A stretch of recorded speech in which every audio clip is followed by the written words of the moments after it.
There was an awkward moment at the White House on Wednesday. Donald Trump praised the president of Liberia for his, quote, good English, even though English is the official language of Liberia.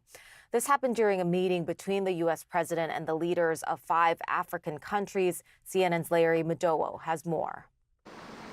What President Trump led with at this meeting with 5 African nations showed the true intentions of this White House gathering. The leaders of Mauritania, Senegal, Gabon, Guinea-Bissau, and Liberia have all one thing in common. They're small economies, but with rich mineral deposits, rare earth minerals, gold, oil, manganese, iron ore, and they're offering these to the United States, to American companies. They're looking for win-win solutions, as President Brice Oligui Nguema of Gabon said.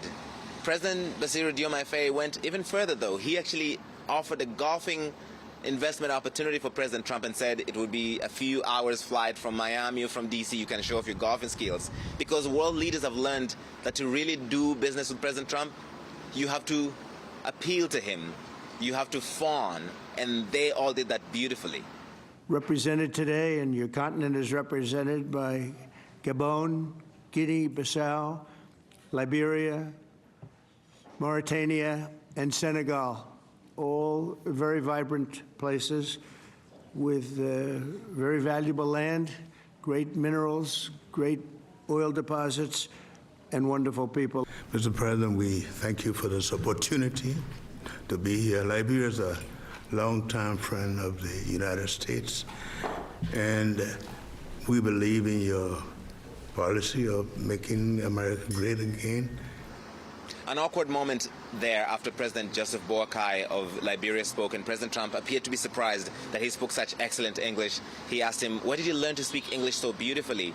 And President Boakai smiled and nodded and said it was in Liberia. He didn't point out that English is the official language of Liberia.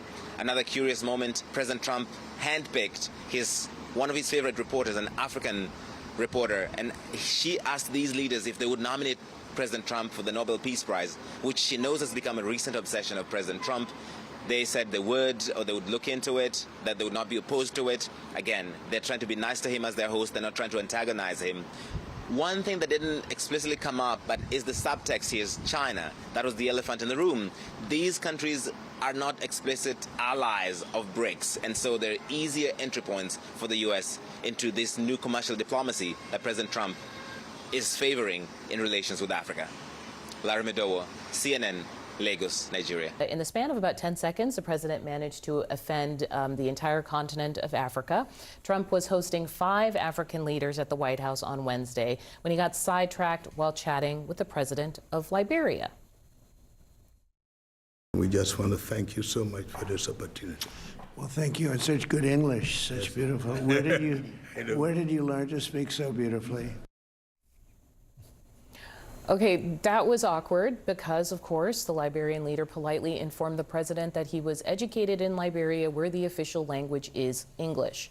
One Liberian diplomat told CNN's that Trump's question was inappropriate and condescending, and a South African politician questioned on X why the Liberian leader didn't stand up and leave.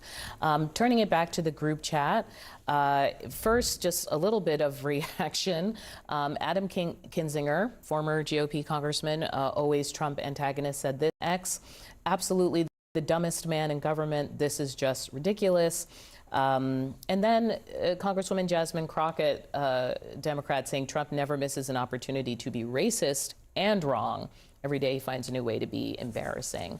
I don't know where to start. How do we start on this? He doesn't do propriety well. He was offering a compliment in his he was mind. trying to offer a compliment, but was completely inappropriate in doing so, and frankly offensive, because this man's native language is apparently English, and apparently our president doesn't understand the historical ties to Liberia, given a lot of free slaves were returned there, and the capital is Monrovia for James Monroe. I mean, yeah. It just kind of displayed a lot of ignorance about. Megan? I mean, even if you make it more simple than that, this, like, just amplifies the term ugly American. Anyone who's traveled abroad, we all feel that when you go somewhere, we're loud, we're travel in packs, and everyone looks at us like, oh my gosh, those are the Americans. This is just why people think that we are so terrible all the time. Like, how can our leader and our president be so dumb to just say this in front of press, in an open meeting? I mean, how is this even a compliment, even if it, even how is he, it's hard to fathom. You just can't make it up. What came to mind for me is that there's large swaths of the country and large parts of the Trump constituency that don't want certain aspects of Black history in the public domain, right? Scrubbed from websites. They talk about slavery era history that they want erased. Liberia was founded by free slaves. That's history you would miss if you thought it was woke. Yeah, I mean, I think that this comes down to how is he getting prepped? What is the priority for when he's prepping for these meetings and understanding the history and the culture? Clearly, that's just not a priority. He's walking in pretty blind. And so that speaks to how much of a priority they take in understanding the history and the culture. If he was adequately prepped for this meeting, that mistake would not have been made. Yeah, though I was surprised the meeting was happening. And we have to say at the end of the day, they didn't get the treatment that the South African president got. And maybe in that way it's a win. And maybe that is why the president of Liberia did not just get up and walk out, right, as people are dealing with tariff issues.